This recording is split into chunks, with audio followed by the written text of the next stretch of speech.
All right, welcome back. So we've now covered that willpower and motivation don't work, and that what really does work is changing your preferences. But how in the heck do we do that? How do we change what you like and what you dislike, and how much you like and how much you dislike?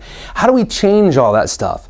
Well, the first step to changing it is understanding how you make decisions in the first place. How are you really making decisions in the first place? And here's what I'll tell you. Here's one of the secrets right here, is that all decisions in life, they're based on emotion. In other words, how we feel about it. And then we justify them with logic and rationale after the fact. If you want to understand how you make every decision you've ever made, it's based on emotion. It's based on how you feel about it in your mind. And that determines whether you get a green light or whether you get a red light.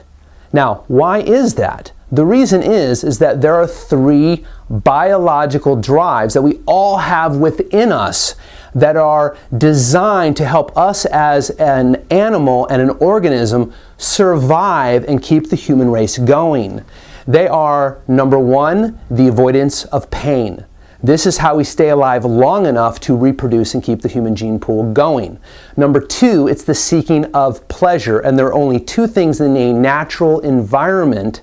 In other words, no man-made concoctions and Hostess Twinkies and Snickers bars and things like that. There are only two things in a natural environment that bring intense pleasure, or the neurochemical dopamine. And that is sex and food. The two things we need to survive long enough and to procreate and keep the human race going.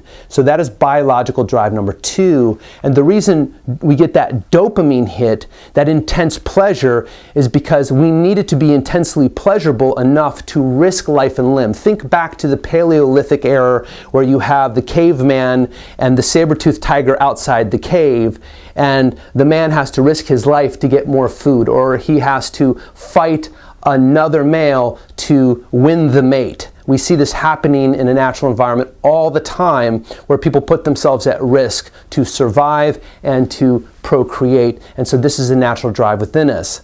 Now, the third drive, which is less commonly known and explains quote, quote, lazy behavior, is the law of energy conservation. And what that states is that we as the organism, since our number one drive is to survive long enough to reproduce, then we must constantly make decisions as to whether or not what we're thinking of doing next is worth the energy it would take to actually do it. And so the caveman has to decide whether or not the risk to reward ratio is worth it to risk his life with the saber-toothed tiger to get more food and get it back safely in the cave. This is why,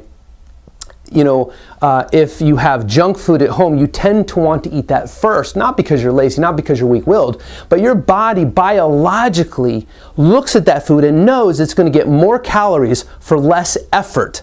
It's an easier win. So in a natural environment, this would be absolutely the right thing to do. This would be the winning strategy, to take the easy way out. So we will always avoid pain, we will always seek pleasure, and we'll always take the easy way out whenever given the opportunity. Which is why, as I've stated before, in the Ultimate Weight Loss Program, our ultimate objective is to make this new way of living feel easier and more enjoyable and more pleasurable than what you used to do, so there's no going back to how things used to be.